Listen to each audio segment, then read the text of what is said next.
Jadi baik doang gini soe. Untuk sementara yung deko nang suara ya mak. Di mana tinggal nih kah? Iko di sudut nagari namo mak.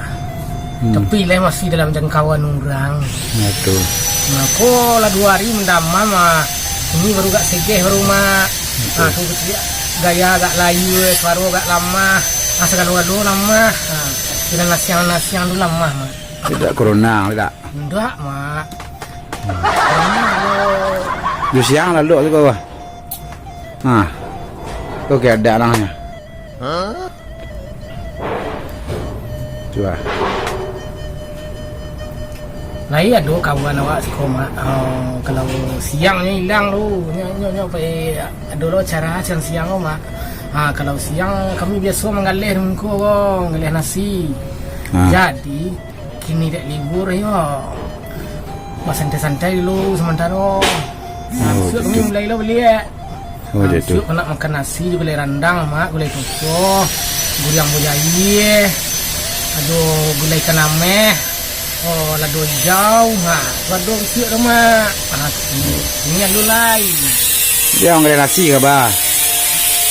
Yo, di lapau nasi. Rumah makan sedekah consin. Kau kau sedekah lah nama balas. Nah, itu namanya lauk atau kedang tenjo. Harga 10.000. Kau nama makan sebelah kau ah? Itu orang apa maknya menunjuk gerobak. Oh, gitu. Dah bisa berhenti orang ada. Gerobak minuman. Kau akan ambil video ya. Kan itu kerjanya lemak kerjanya lah. Jadi berapa lama angkat radio itu ke? Oh, sebulan mak.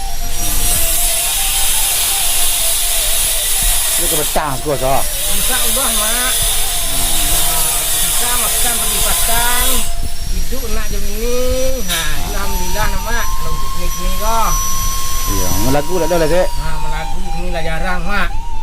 Orang beralik dagangan. Orang beralik beli beralik tapi jangan rame-rame. Enggak berempek sesinan. Empek siapa boleh. Iyo kan itu lah mak.